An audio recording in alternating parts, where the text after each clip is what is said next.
সঠিক পরিকল্পনা ও সচেতন ব্যয়ের মাধ্যমে মধ্যবিত্ত পরিবারেও নিয়মিত টাকা জমানো সম্ভব। গুড মর্নিং এভরিওয়ান, কেমন আছেন সবাই? আশা করি ভালো আছেন আর সুস্থ আছেন। আমিও না বেশ ভালো আছি। আজকে আমার নতুন একটি ভিডিওতে সবাইকে ওয়েলকাম করছি। আই হোপ ভিডিওটি আপনাদের খুব ভালো লাগবে। ভিডিওটি শেষ পর্যন্ত পাশে থাকার অনুরোধ থাকলো। তো এখন ঘড়িতে বাজে সকাল 11টা, আর এখন থেকে আজকের ভিডিওটি শুরু করলাম।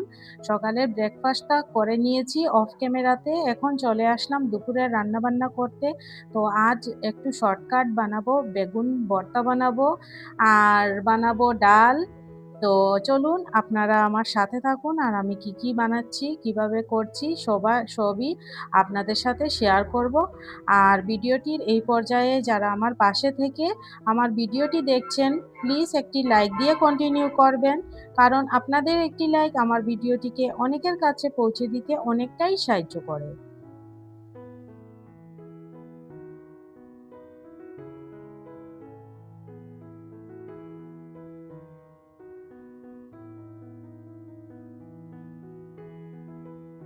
সামান্য বুদ্ধি ও পরিকল্পনা থাকলে মধ্যবিত্ত পরিবারেও সঞ্চয় করা সম্ভব।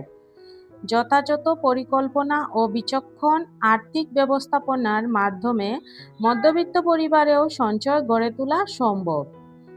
একটু বুদ্ধি খাটিয়ে চললে মধ্যবিত্ত পরিবারে টাকা জমানো সম্ভব হবে। মধ্যবিত্ত পরিবারের সবচেয়ে বড় চ্যালেঞ্জগুলোর একটি হলো মাসের শেষে হাতে টাকা না থাকা। আয় সীমিত, অথচ খরচের তালিকা দীর্ঘ। সংসার, শিক্ষা, চিকিৎসা, সামাজিক দায়িত্ব সব মিলিয়ে সঞ্চয় যেন স্বপ্নের মতো মনে হয়। তবে বাস্তবতা হলো, একটু বুদ্ধি কাটিয়ে ও পরিকল্পিতভাবে চললে মধ্যবিত্ত পরিবারেও নিয়মিত টাকা জমানো সম্ভব।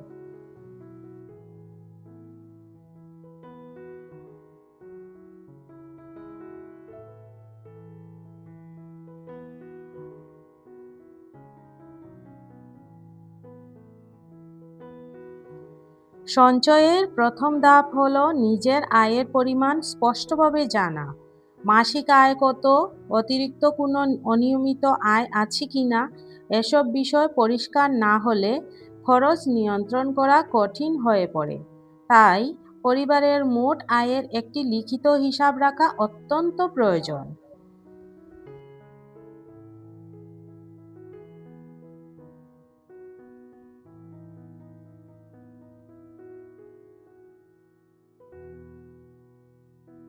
এদিকে আমি বেগুনটা ভালোমতো ভেজে নিয়েছি, আর খুব সুন্দরভাবে সেদ্ধ হয়ে গেছে। আর এদিকে দেখো ডালটাও হয়ে গেছে আমার। আর বেগুনের মধ্যে আমি শুটকি মাছ দিয়েছি। শুটকি মাছ দিয়ে কে কে বেগুনের ভর্তা খান কমেন্টে অবশ্যই জানাবেন। আমরা তো এভাবেও খাই। তো ওই দেখুন, পেঁয়াজটা ভেজে নিচ্ছি, তারপর ভর্তাটা বানিয়ে নেব।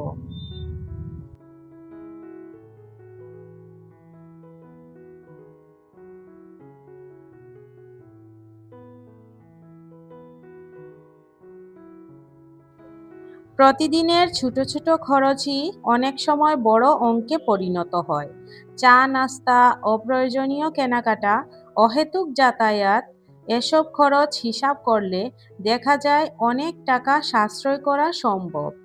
মাসের শুরুতেই অপ্রয়োজনীয় খরচ আলাদা করে একটি তালিকা তৈরি করলে খরচ নিয়ন্ত্রণ সহজ হয়। মধ্যবিত্ত পরিবারে সাধারণত খরচ মিটিয়ে যা বাঁচে সেটুকু সঞ্চয় করার চেষ্টা করা হয়, কিন্তু এই পদ্ধতিতে সঞ্চয় খুব কমই হয়। বরং মাসের শুরুতেই আয়ের একটি নির্দিষ্ট অংশ সঞ্চয়ের জন্য আলাদা করে রাখলে ধীরে ধীরে ভালো অঙ্কের টাকা জমে।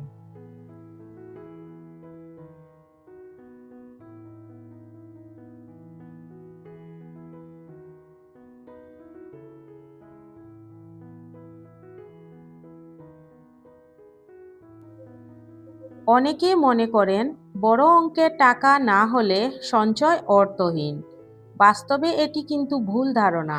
প্রতিদিন বা প্রতি মাসে অল্প অল্প করে সঞ্চয় করলে দীর্ঘমেয়াদে তা বড় অঙ্কে পরিণত হয়। নিয়মিত সঞ্চয় করার অভ্যাসই এখানে সব থেকে গুরুত্বপূর্ণ।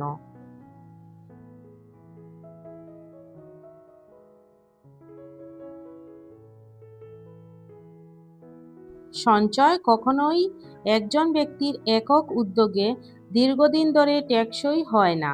প্রকৃতপক্ষে এটি পুরো পরিবারের সম্মিলিত সচেতনতা ও সহযোগিতার ফল। পরিবারের প্রত্যেক সদস্য যদি বুঝতে পারে কেন সঞ্চয় জরুরি এবং কিভাবে অপ্রয়োজনীয় খরচ কমানো যায়, তাহলে আর্থিক শৃঙ্খলা বজায় রাখা অনেক সহজ হয়ে ওঠে। এদিকে রান্নাবান্না শেষ করে আমি রান্নাঘরটাও পরিষ্কার করে নিচ্ছি। পরিবারের কর্তা বা অভিভাবকের উচিত পরিবারের সদস্যদের সঙ্গে খোলাখুলিভাবে আর্থিক বিষয় নিয়ে আলোচনা করা, মাসিক আয়, নিয়মিত খরচ, ভবিষ্যতের পরিকল্পনা এবং সঞ্চয়ের লক্ষ্য এসব বিষয়ে স্বচ্ছ ধারণা থাকলে পরিবারের সবাই খরচের ক্ষেত্রে আরও দায়িত্বশীল আচরণ করে। এতে একদিকে যেমন অপ্রয়োজনীয় খরচ কমে, অন্যদিকে পারিবারিক বোঝাপড়াও শক্তিশালী হয়। বিশেষ করে শিশু ও কিশোরদের ছোটবেলা থেকেই সঞ্চয়ের গুরুত্ব বোঝানো অত্যন্ত গুরুত্বপূর্ণ। পকেট মানির একটি অংশ জমিয়ে রাখার অভ্যাস গড়ে তুললে তারা ভবিষ্যতে আর্থিকভাবে সচেতন ও আত্মনির্ভরশীল মানুষ হিসাবে গড়ে ওঠে।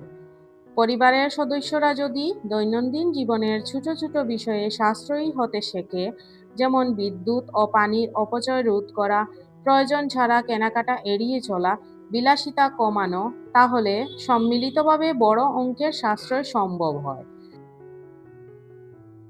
এভাবে সঞ্চয় কোনো চাপের বিষয় না হয়ে ধীরে ধীরে পারিবারিক অভ্যাসে পরিণত হয়। সবশেষে বলা যায়, পরিবারের সবাই যখন একই লক্ষ্য নিয়ে সচেতনভাবে চলতে শেখে, তখন সীমিত আয়ের মধ্যেও সঞ্চয় গড়ে তোলা সম্ভব হয়। পরিবার আর্থিকভাবে আরও স্থিতিশীল ও নিরাপদ হয়ে ওঠে।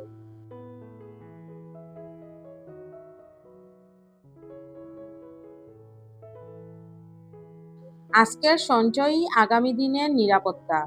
হঠাৎ অসুস্থতা, শিক্ষা ব্যয় বা অন্য কোনো জরুরি প্রয়োজনে সঞ্চিত অর্থ সহায় হয়ে দাঁড়ায়। তাই ভবিষ্যতের কথা মাথায় রেখে আজ থেকেই সঞ্চয়ের অভ্যাস গড়ে তোলা উচিত। আমার পরিবারে নতুন যারা আমার ভিডিওগুলি দেখছেন, আমার চ্যানেলটিতে আসছেন, যদি আমার ভিডিওগুলি আপনাদের ভালো লাগে তাহলে আমার চ্যানেলটি সাবস্ক্রাইব করে আমার পাশে থাকতে পারেন।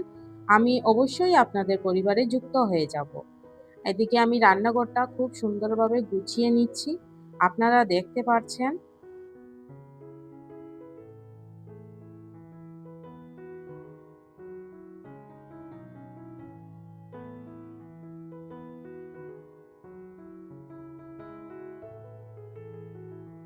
সবশেষে বলতে পারি, মধ্যবিত্ত পরিবারে টাকা জমানো অসম্ভব নয়। প্রয়োজন শুধু সচেতনতা, সামান্য পরিকল্পনা এবং নিয়মিত অভ্যাস। একটু বুদ্ধি খাটিয়ে চললে সীমিত আয়ের মধ্যেও সঞ্চয়ের পথ তৈরি করা যায়, যা পরিবারকে আর্থিকভাবে আরও নিরাপদ ও সচ্ছল করে তোলে।